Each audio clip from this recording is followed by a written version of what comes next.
आजचा दिवस हा संक्रांतीचा दिवस आहे. तुम्हा सगळ्यांना संक्रांतीच्या शुभेच्छा. तुमच्या सगळ्यांच्या हातामध्ये लेखणी असते, त्यामुळे गोड मला सांगायची गरज नाही. फक्त तुमची लेखणी आम्हाला लोकांच्या नीती ठेवा एवढंच आजच्या दिवशी सांगायचं. मी आज अतिशय थोड्या सूचनेमध्ये तुम्हा सगळ्यांना निमंत्रित केलं आणि मला असं वाटतं की काही गोष्टी या नदीसमोर आणल्या पाहिजेत. मला या देशाच्या स्वातंत्र्याच्या नंतर काही कर्तृत्ववान व्यक्ती, राज्यकर्ते, प्रशासक यांचं स्मरण झालं. स्वातंत्र्याच्या नंतर एक अत्यंत प्रभावी आणि समान देशाच्या सगळ्या राज्यांना एकत्रित ठेवण्याच्यासाठी महत्त्वाची कामगिरी ज्यांनी केली ती सरदार पटेल यांचा उल्लेख हा त्यांनी करावा लागतो. सरदारांच्या नंतर उत्तर प्रदेशमधून पंडित गोविंद पंत यांच्यासारखं दुसरे कर्तृत्व हे देशाचा गृहमंत्री म्हणून आपण सगळ्यांनी अनुभवलं आहे. आणि महाराष्ट्राचं सुद्धा योगदान त्याच्यामध्ये मोठं होतं. यशवंतराव चव्हाण हे देशाचे गृहमंत्री होते, शंकरराव चव्हाण हे देशाचे गृहमंत्री होते.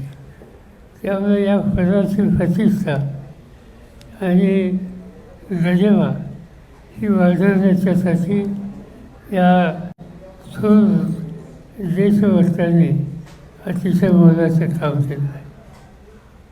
आपल्या शेजारचं राज्य गुजरात, एकेकाळी गुजरात आणि महाराष्ट्र हे एक राज्य होतं आणि गुजरातने सुद्धा अतिशय उत्तम प्रशासक यांचं ओळख देशाला करून दिली.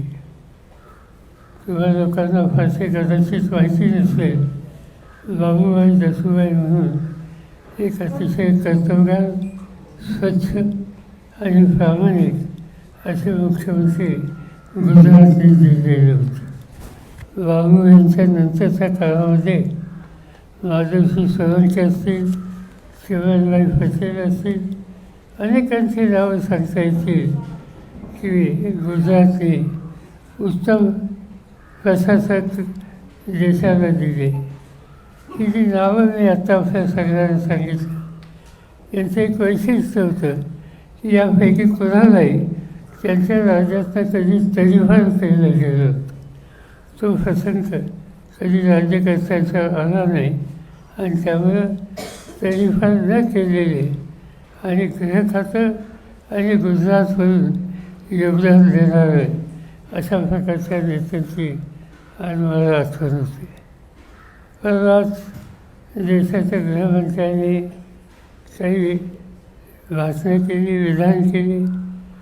भाषण करण्याचा त्यांचा अधिकार आहे, पण थोडी बहुत माहिती अधिक घेऊन भाषणं केली तर लोकांच्या मनामध्ये शंकेची स्थिती निर्माण होईल. त्यांनी 1978 सालपासून माझी आठवण त्यांना झाली आणि 1958 सालापासून मी राजकारणात, प्रशासनात काय केलं त्याचा उल्लेख त्यांनी तिथे केला. त्यांना कदाचित माहीत असेल, मला माहिती नाही की 78 साली म्हणजे आज त्याला जवळपास 40 वर्ष होऊन गेली. त्यावेळेला हे नक्की कुठं होते राजकारणाची मला माहिती नाही. पण 1978 साली मी राज्याचा मुख्यमंत्री होतो आणि माझ्या मंत्रिमंडळामध्ये जनसंघाचे नेते उत्तमराव पाटील, दुसरे नेते हर्षू अडवाणी, अकोल्याच्या डॉक्टर प्रमिलाताई चौफे असे अनेक कर्तृत्वान जनसंघाचे लोक माझ्या मंचमेळामध्ये होते आणि संबंध त्या 1978च्या पूर्ण सरकारचा तुम्ही माहिती घेतली किंवा वाचन केलं तर याच्या सगळ्यांनी महाराष्ट्राच्यासाठी एकच येऊन अतिशय चांगल्या प्रकारचं योगदान दिलं.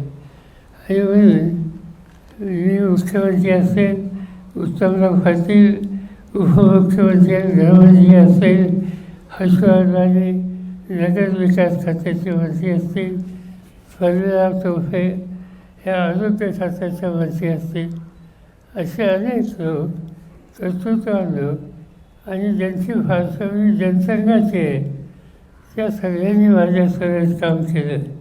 आणि त्याच वेळेला संघटनेमध्ये आणखी 2 लोकांचे मला आठवण होते की त्यांनी संघटनेमध्ये राहून आमच्या सगळ्या कामामध्ये सहकार्य केलं. त्याच्यामध्ये वसंतराव भागवत आणि प्रमोद महाजन यांचा उल्लेख हा कथाक्षणी त्या ठिकाणी करावा लागेल. आणि त्यामुळं ही सगळी नेतृत्वाची फळी ही भाजपनं 1978च्या नंतरच्या काळामध्ये दिली. नंतरच्या काळामध्ये देशामध्ये पक्ष वेगवेगळे सत्तेत होते, पण विविध राजकीय पक्षांच्या नेत्यांच्यामध्ये सुसंवाद होता. आणि त्याची उदाहरणं सांगायची झाली तर अटल बिहारी वाजपेयी काय किंवा त्यावेळेचे गृहमंत्री हे अडवाणी सर यांची नावं घ्यायला लागतात. आज अटलजी किंवा हे कर्तृत्वान लोक होते आणि पक्षीय अतिरेकी भूमिका घेऊन त्यांनी कधी समाजकारण किंवा राजकारण केलं नाही. आणि त्याचे एकच उदाहरण सांगायचं झालं तर भूलचा भूकंप झाला आणि देशाच्या मुख्यमंत्र्यांची बैठक प्रधानमंत्र्यांनी बोलवली आणि त्या बैठकीमध्ये एक प्रश्न उपस्थित केला गेला की ही संकटं येतात, भूकंप होतात, अतिवृष्टीने महापुराने नुकसान होतं आहे, याची एक नीती देशात ठरवली पाहिजे. आणि त्याच्यामुळे अटल बिहारींनी देशाचं डिझास्टर प्लॅनिंग हे करण्याच्या संबंधीचं काम शरद पवारांच्या सोपावर कारण कोयनेचा मुंबईच्या व्यवस्था पुनर्वसनाचा असे काही अनुभव त्यांच्या प्रतीचं आहे. ही मतं त्या ठिकाणी अटलजींनी मांडली आणि शेवटी मी विरोधी पक्षात असताना माणसाचा दर्जा देऊन ते काम माझ्याकडे सुपूर्द केलं.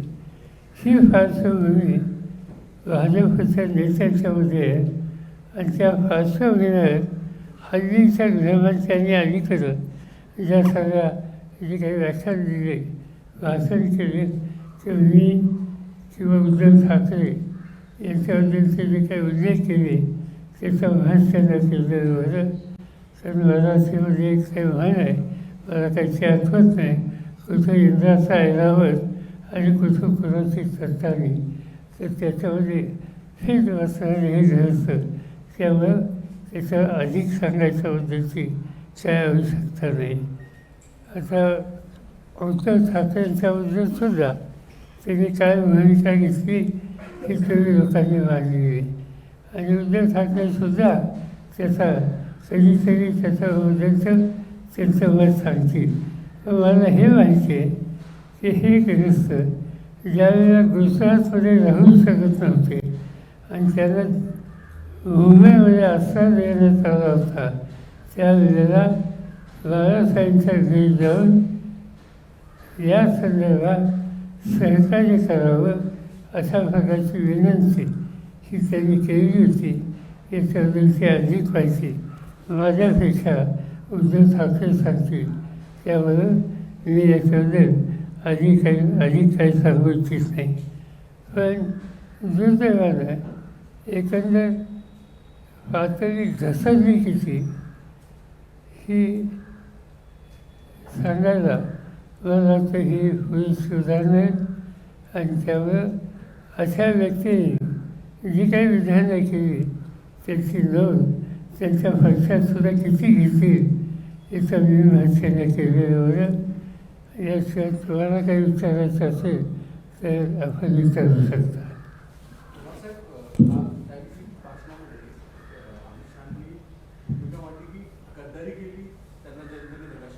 तेच 1978चा उल्लेख त्यांनी दिला ना.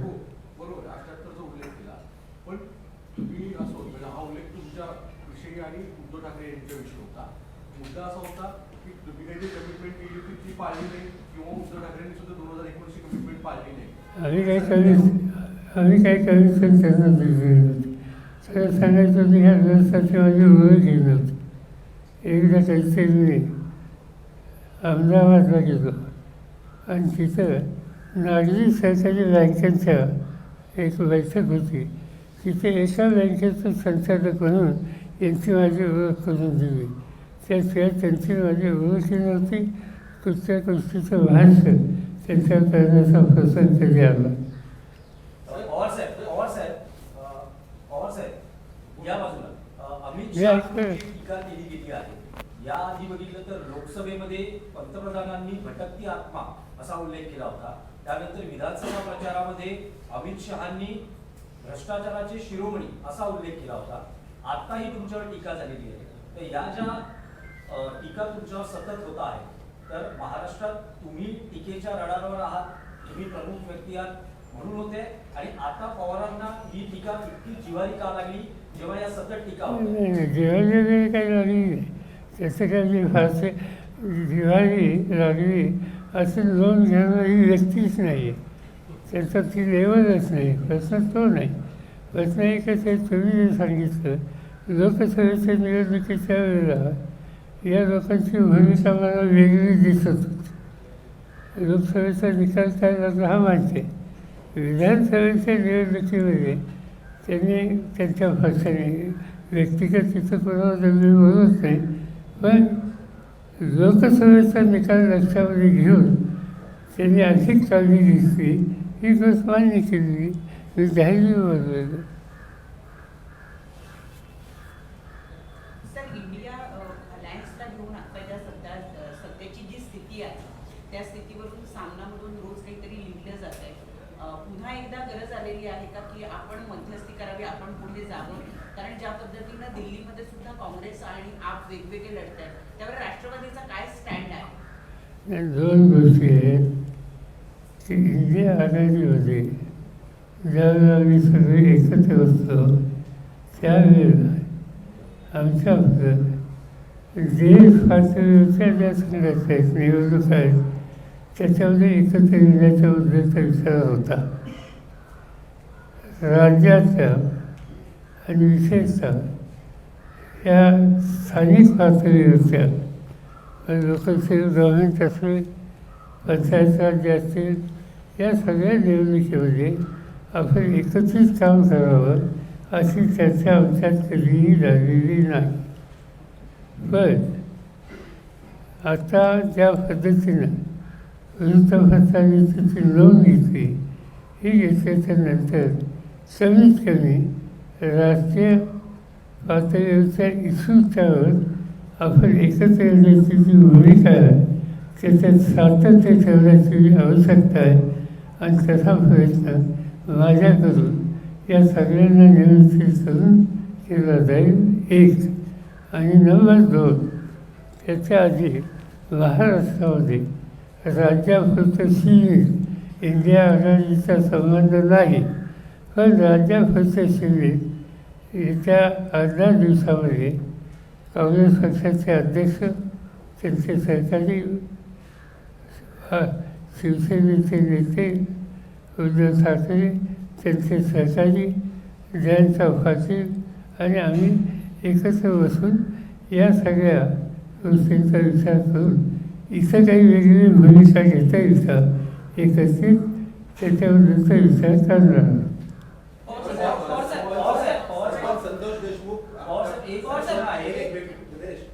सरपंच संतोष देशमुख हत्या प्रकरणामध्ये राज्यभर गेले महिनाभर आंदोलन सुरू आहे आणि वाल्मिक कराडचा जो आका आहे ते एका मंत्र्याचं नाव याच्यात येत आहे. तुम्ही त्या मंत्र्याचं नाव बदलचे घेऊ इच्छित नसाल, पण त्या मंत्र्याचा राजीनामा घ्यावा एवढा दबाव सरकारवर असूनही सरकार त्यांना पाठीशी घातलं आणि त्यांचे नेते जे आहेत अजित पवार ते त्यांना पाठीशी घालतात असं वाटतं का? असं आहे की ते सवन स्वतःलाच थोडंसं चिंताजनक आहे. ज्या पद्धतीनं या तरुणाची हत्या केली गेली त्याच्या माथेवर कोण लोकत याबद्दलची जी चर्चा आहे आणि त्याची प्रचंड प्रतिक्रिया विशेषतः मराठवाड्याच्या काही जिल्ह्यात आहे. पहिल्यांदा त्या कुटुंबियांना वेतनावलीच गेलो होतो, त्यांना वेतनावलीच गेलो होतो, परभणीला वेतनावलीच गेलो होतो आणि तिथं लोकांच्यात सर्वसामान्य लोकांच्यात जी मी प्रतिक्रिया पाहिली ती अतिशय चिंताजनक आहे.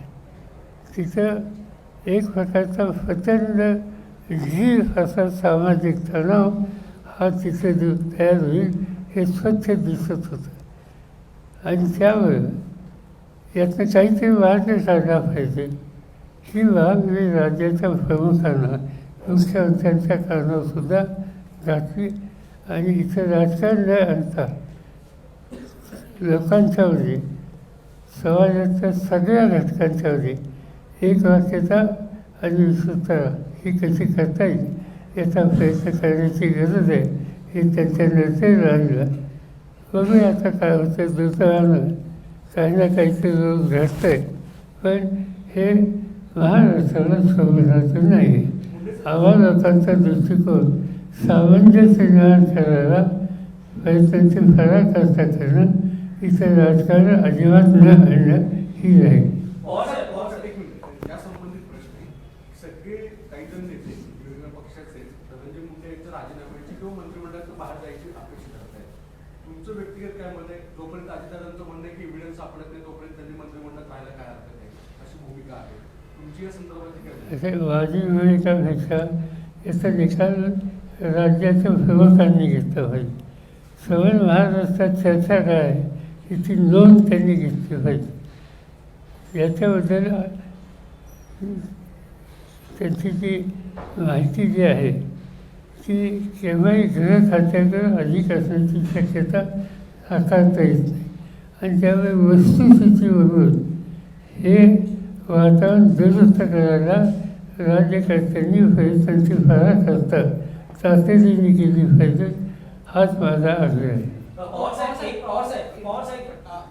आपण जर पाहिलं तर सामनात फक्त दिल्लीचं प्रकरण नाही मांडले तर पुढे असं लिहिलं आहे की इंडिया आघाडीच्या बैठकाच झाल्या नाहीत. आपण जर पाहिलं महाराष्ट्रात वज्रमुठ सुरू केली होती ती काही वादांमुळे बंद केली, त्याच्यानंतरच्या इंडिया आघाडीच्या सभा त्या बंद केल्या. खरंच संवाद संपलाय का हा पहिला प्रश्न? अजिबात नाही, संवाद आहे आणि म्हणूनच मी आत्ताच सांगितलं की शक्य झालं तर येत्या 18 दिवसात ही बैठक आम्ही बोलवत आहोत. मी स्वतः बोलवत आहे. तुमच्या एनसीपी मध्ये अशा सध्या बातम्या खूप जोरात बाहेर येत आहेत की तुमच्या एनसीपी मध्ये अनेक खासदार असं म्हणत आहेत की आपण भाजप बरोबर जावं. तर असं काही आहे का? तुमचं व्यक्तिगत मत काय आहे की तुम्ही कसं व्यक्तिगत मत काय द्यायचं? एकाही खासदाराचं असं मत नाही. हा दावेश्वर तुम्ही कुठं लावला हे मला माहिती नाही आणि राज्याच्या पक्षाचा प्रमुख त्याला तुम्ही विचारताय की तुमचा पक्ष सोडून तुम्ही जाणार आहात का आणि त्याच्यावर माझं व्यक्तिगत मत ते विचारतात. काहीतरी तारतम्य पाळलं पाहिजे.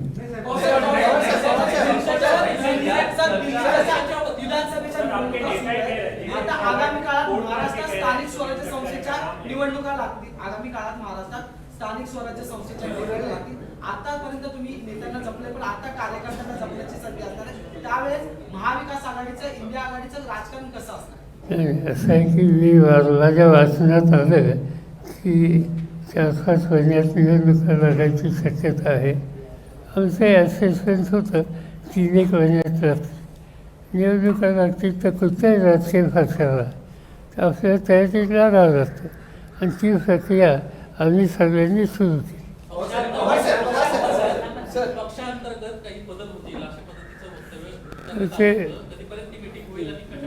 ते साधारणतः आणखीन 10 दिवसांनी होईल. 10 ते 12. आमचे अध्यक्ष सध्या बाहेर आहेत कुठेतरी हेल्थच्या प्रोग्रामच्यासाठी. ते आले की यासंबंधी प्राधान्य दिलं जाईल. पवार सर सर सर इसका गिनती में जाना चाहेंगे ऐसी खबरें आई हैं, सर पवार सर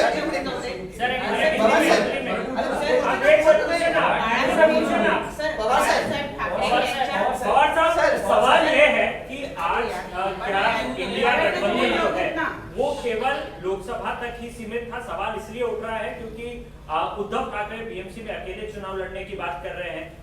आपके दल के नेता भी जो है वो कहीं ना कहीं इसी प्रकार की तैयारी. कांग्रेस पार्टी भी उद्धव ठाकरे को कोस रही है हार को लेकर के विधानसभा में. तो क्या इंडिया गठबंधन में डिस्कंटेंट शुरू हो चुका है? बात ऐसी है कि इंडिया गठबंधन में लोकल सेल गवर्नमेंट मिलकर चुनाव लड़ने की बात कभी हुई नहीं. इंडिया गठबंधन का जो टोटल अप्रोच था वो नेशनल लेवल के इलेक्शन के लिए था. यहाँ नगर पालिका हो, वहाँ नगर पालिका हो, यहाँ इंडिया गठबंधन का सुझाव न था, न कभी डिस्कशन होता. मगर जहाँ तक महाराष्ट्र की बात है और हमारे साथियों की ये भावना है कि एक होकर मिलकर चुनाव के लिए सामना कर सकते हैं तो सोचना चाहिए और वो कोशिश हम करने वाले हैं अगले 10 दिन में. पवार साहब लेकिन राहुल ने साफ कर दिया है आने वाले जो चुनाव है वो शिवसेना खुद के दम पर लड़ेगी, अकेले लड़ेगी, वो महाविकास आघाड़ी के साथ. उद्धव ठाकरे अकेले जाने की बात कर रहे प्रतिक्रिया हैं. क्या है? नाही उन्होंने त्याचा खुलासा त्यांनी केला आहे काल. त्याच्यावर त्यांनी स्वच्छ सांगितलेले. पण मी हे स्वच्छ सांगतो की कुठे उद्या बारामती नगरपालिकेची निवडणूक आहे किंवा इंदापूरच्या निवडणुकीची निवडणूक आहे नगरपालिका. इथं आम्ही काय आघाडीचा विचार केलेला नाही, कदाचित करणारही नाही. Local municipal election, local self government, यहाँ इंडिया आघाड़ी की चुनाव लड़ने की नीति कभी हुई नहीं. आज तक हमारी बात हुई नहीं और इस पर बात करने की आवश्यकता है. ऐसा सुझाव कुछ साथियों ने दिया और इसीलिए आगे 8-10 दिन में मैं खुद इनकी मीटिंग बुला रहा हूँ और वहाँ ये इसका हम डिस्कस करेंगे. मगर इसका मीनिंग ये नहीं कि लोकल सेल गवर्नमेंट हम मिलकर ही लड़ेंगे और लोकल सेल इलेक्शन के लिए दूसरी नीति हो नहीं सकती, ये भी बात नहीं. इंडिया अलायंस को लेकर सवाल ये है कि दिल्ली चुनाव में हम देख रहे हैं कि इंडिया अलायंस बिखरा हुआ नजर आता है.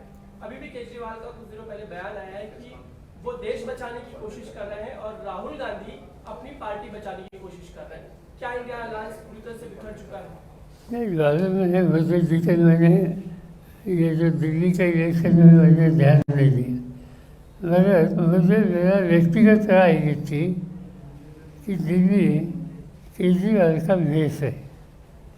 इनके हाथ में 2 बार दिल्ली की जनता ने हुकूमत दी थी और इसीलिए उनको कॉन्फिडेंस में लेकर हम लेकर कुछ कर सकते थे तो अच्छा होता था.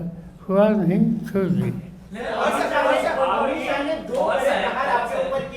उन्होंने कहा है कि जब आप कृषि मंत्री थे देश के तब से फार्मर सुसाइड जो है वो आप रोक नहीं पाए. दूसरी बात उन्होंने कही कि गद्दारी की शुरुआत महाराष्ट्र में आपसे हुई. उनको मालूम नहीं इस देश में प्रोडक्शन के रिकॉर्ड मेरे समझ में है. इंडिया जब मैंने जिम्मेदारी ली थी one of the country which are defending on import और जिस दिन मैंने एग्रीकल्चर मिनिस्ट्री छोड़ी, India has become largest exporter of wheat in the world. India has become the largest exporter of rice in the world. India has become the largest exporter in horticultural items. India has become the largest exporter and producer of milk. मगर ये generally अनपढ़ लोगों को कुछ बातें मालूम नहीं होती, इसलिए साधारण से उन्होंने कुछ बातें इसके बाद में ज़्यादा ध्यान देने की आवश्यकता. आपण ज्या बाळासाहेब ठाकरे राष्ट्रीय स्मारक समितीचे अध्यक्ष राहिले होतात, काल शिवसेना एकनाथ शिंदे यांच्या शिवसेनेने ठराव केलेला आहे की त्याचं मी कशाला उत्तर देईन, मी कशाला उत्तर बसू, असं आहे की याचं मी उत्तर कसं देत बसू. कोणी काय म्हणलं, कोण कदम काय म्हणले ते त्यांनी विचारलं त्यांना.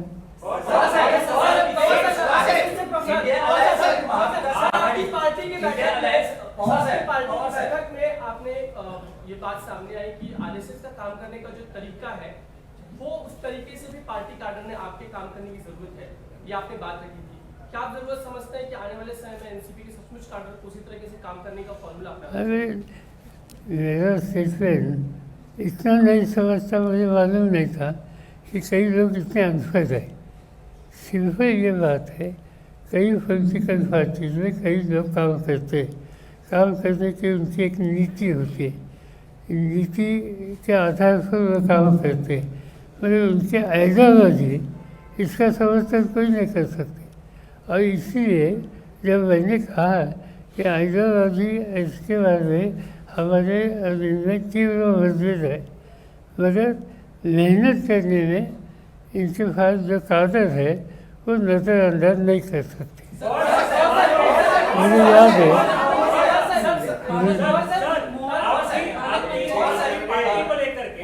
इंडिया अलायन्स आणि महाविकास आघाडीतली काही विधान अलीकडच्या काळात मी बघितली. सर साहेब, दोन मुद्दे आहेत. काल ज्यावेळेस अमित शहा बोलत होते त्यावेळेस त्यांनी सांगितले की इंडिया अलायन्सच राहणार नाही आहे 2025 मध्ये. सगळे 2024 चे निकाल स्पष्ट दिसत. आणि दुसरं की खरी राष्ट्रवादी ही अजित पवारांचीच आहे आणि खरी शिवसेना ही एकनाथ शिंदेचीच आहे, ही जनतेने सिद्ध केली. ठीक आहे, त्यांचं म्हणणं आहे. ते प्रश्न असा आहे की जे आधी सांगितलं की 2025च्या नंतर काय म्हणजे, इंडिया अलायन्स राहणार नाही. हां, कारण त्यांनी हेही सांगितलं की 29ला काय होणार आहे. 2029ला त्यांनी आम्ही स्वतंत्र राहणार आहोत हे जाहीर केलं. आज त्यांच्या सवयी जे आहेत, त्यांचे जे सहकारी आहेत, त्यांना त्यांनी एक प्रकारची सूचना दिली. त्यांनी त्यांचं धोरण सांगितलं, तो त्यांचा अधिकार आहे. बाकीच्या पक्षांनी किंवा तथाकथित त्यांचे मित्र पक्ष आहेत, त्यांनी त्याची नोंद घेतली पाहिजे. पण त्याचं मी भाष्य करायचं कारण नाही, त्या पक्षाचं नेतृत्व त्याचा विचार करेल.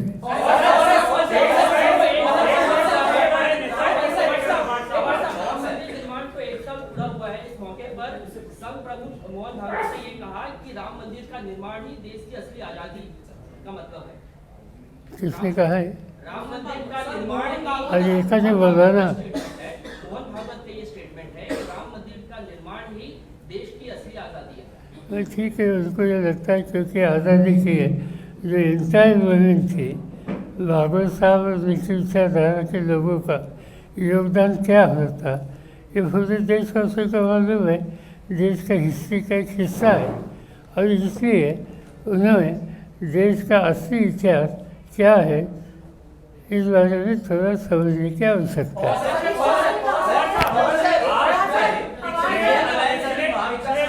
सालों में काफी कुछ बदल गया है. आपकी पार्टी टूटी, उद्धव जी की भी पार्टी टूटी, लेकिन इन सबके बीच अब ये बातें सामने आ रही है कि संभावित है कि शरद पवार साहब जो है वो एनडीए ज्वाइन कर सकते हैं. इन बातों में कितनी सच्चाई है और क्या कोई गलत खबरें फैला रहा है? आप ही कर रहे हैं, क्योंकि ये सब जगह आपने किया. आज के मीटिंग में मैंने शुरू में कहा था ये बात सच नहीं है.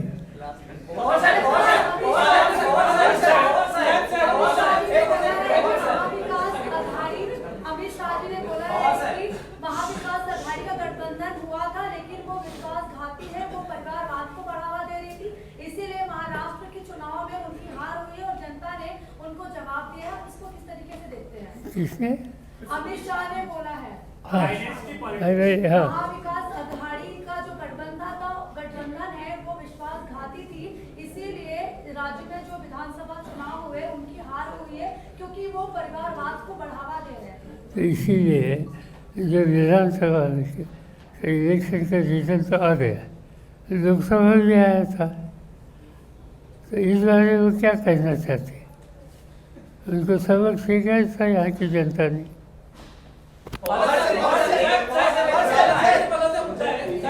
विरोधात एक लढा उभा करण्याचा निर्धार महाविकास आघाडीने केला होता, काही केसेस इंडिव्हिज्युअल आमदारांनी कोर्टात फाईल केलेल्या आहेत, पण व्यापक स्वरूपात या संदर्भात नाही, महाविकास आघाडीच्या वतीनं काही कार्यक्रम हातात घेतला असं नव्हे. काही आमच्या सरकारने एकत्र बसून याचा विचार केला. काही म्हणजे लिगल सेक्टरमधल्या जाणकारांचा सल्ला घेतला आणि जिथं जायची आवश्यकता आहे त्या न्यायालयात जाण्याचा निर्णय त्यांनी घेतलेला त्या आहे. व्यतिरिक्त काही लढा उभारणार, कारण काँग्रेसने राहुल गांधींनी घोषणा केली होती की देशव्यापी ते एक आंदोलन करणार आहे. मला माहिती नाही, पण आमच्यात चर्चा जी झाली होती त्या केसेसच्याबद्दलची झाली होती. त्याचा शेवटची तारीख 6 होती. 6 तारखेच्या पूर्वी आमच्या काही सहकाऱ्यांनी जिथे जायला हवं त्या कोर्टात ते गेले. दो सवाल हिंदी पूछना चाहूंगा। दिल्ली में विधानसभा चुनाव होने वाले हैं, आपका समर्थन कांग्रेस को रहेगा या आम आदमी पार्टी को रहेगा? हमारी भावना है कि इसमें केजरीवाल जी को मदद कर सकते हैं तो करने के लिए कोशिश करेंगे, मगर इसलिए हम कांग्रेस को कॉन्फ्रेंस से लेकर इनसे बात करेंगे.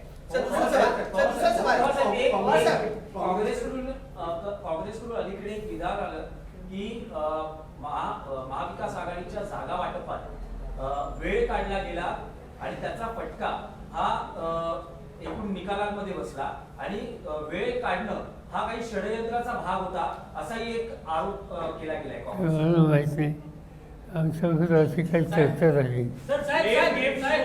आणि खरं सांगायचं म्हणजे या गोष्टीचा प्रश्न मला तुम्ही विचारताय ते योग्य नाही. सर हार के बाद जो है वो पालकमंत्री पदाचा होता है, पवार साहेब पालकमंत्री पदाचं वाटप नाही. आले पण त्याचा मला कवरेज नाही, विशेष नाही. एकही ओएसडी नाहीये, पीए नाहीये, असं की मंत्रिपदाचा पदभार घेतलाय. ते सगळं मुख्यमंत्री बघतील. सर मराठी मोहन भागवत यांनी एक विधान केलेलं आहे. 1947 ला देश फक्त ब्रिटिश राजवटीतून स्वातंत्र्य झाला. संविधान निर्मिती वेळी स्वातंत्र्य मिळालं नाही, पण जेव्हा राम मंदिराची प्राणप्रतिष्ठा झाली तेव्हाच या देशाला स्वातंत्र्य मिळालं. आज त्याचं उत्तर मी दिलं आहे. सर मराठी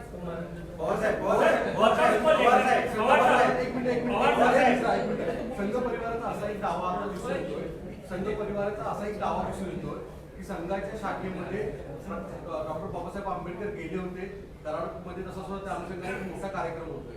तुमचा स्वतःचा या संदर्भाचा काही संदर्भ इतिहास काही माहिती नाही. आज माझ्या वाचण्यात काही गोष्टी आल्या की उद्या कराडला गेलो चौकशी करेन.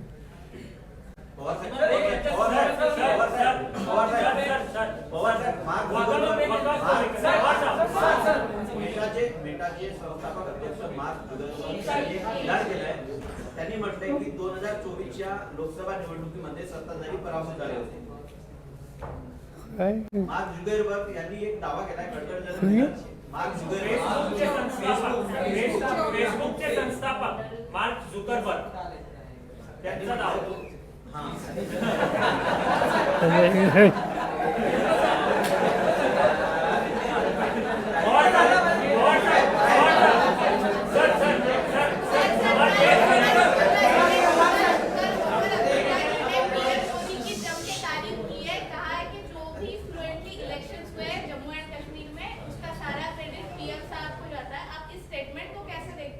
किसका सेंसेस है? उमर अब्दुल्ला. अच्छा ठीक है, उन्होंने मिलकर इससे पहले वो चुनाव लड़े थे, इससे उनका एक अलग रिश्ता है, शायद वो दिखाने के लिए कोशिश की होगी. सर को लेकर के काफी सवाल उठाए जा रहे हैं. माहिती आणि प्रसारण खात्याचे सल्लागार दिलीप मंडल यांचं असं म्हणणं आहे की फातिमा शेख नावाचं कॅरेक्टर हे नव्हतं, हे जाणीवपूर्वक कॅरेक्टर घातलं गेलेलं आहे त्याच्यामध्ये असा दावा केला.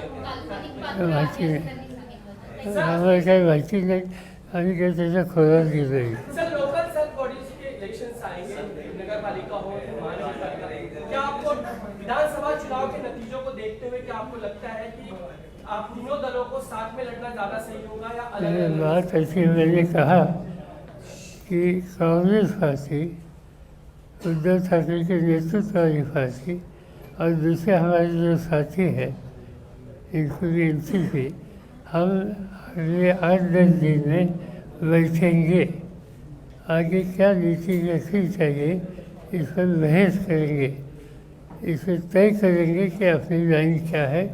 ये होने के बाद आपको बताएंगे। सर, जिस तरह से चर्चाएं बहुत ज्यादा चर्चा उठने की, सुप्रिया जी को यूनियन में मंत्री बना दिया जाएगा, आपको दूसरे सर वक़्फ़ को लेकर आपका क्या भूमिका है? इंडिया परळी विधानसभा संघाचे पराभूत उमेदवार राजेसाहेब देशमुख आणि जितेंद्र आव्हाड यांनी एक दावा केलाय की त्या विधानसभा निवडणुकीमध्ये 2 से 1 बूथ कॅप्चर केले गेले। काही वीजचा असा आमच्याकडे तक्रार आहे, तिथे उमेदवार देशमुख म्हणून आहेत, त्यांनी मतदानाच्या दिवशी काही फोन आम्हा लोकांना केले, असं इथं घडतं आहे आणि नजरेला आणून द्यायचा प्रयत्न केला, पण असं सांगण्यात आलं की हे नवीन काही तिथं नाही। सर, लोकसभा चुनाव में भी हमने देखा विधानसभा में कि लगातार आपको टारगेट करना शुरू किया गया था। खुद प्रधानमंत्री ने भी किया, उसके बाद अमित शाह ने किया। अभी लोकल सेंट बॉडीज के इलेक्शंस आ रहे हैं, अभी से अमित शाह एक नैरेटिव सेट करने की कोशिश अभी से शुरू हो गई। क्या लग रहा है आपको फिर से, जैसे वो कह रहे हैं कि 100% बीजेपी आनी चाहिए, उनका नारा है, तो उनका नारा कुछ भी हो सकता है, वो तो उनका अधिकार है अपनी नीति तय करने की, इसलिए 100% उनको सीट चाहिए ऐसी बात उन्होंने कही, तो इसको विरोध करना हमारा फर्ज है, हम तो करेंगे और दिखाएंगे, ये हो नहीं सकता। सर, कल पीएम मोदी मुंबई आ रहे हैं और मुंबई में महायुति के सभी विधायकों के साथ एक बैठक भी करने वाले हैं। अमित शाह परसों ही आकर गए, कहीं ना कहीं आने वाले स्थानीय निकाय चुनाव के चलते तैयारियां जोर शोर से शुरू है, लेकिन महाविकास आघाड़ी हो या इंडिया अलायंस हो, उनमें कोई सुसंवाद नजर नहीं आ रहा है, ऐसा क्यों हो रहा है? अरे मैंने खुद कहा आपको कि आगे 10 दिन में हमारी मीटिंग हम करेंगे और आगे का हमारे एक्शन तय करेंगे।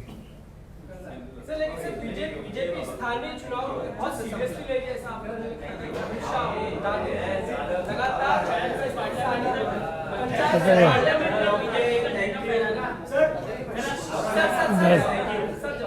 आता सगळे म्हणतात थांबा। सर, हिंदी प्रश्न थँक्यू।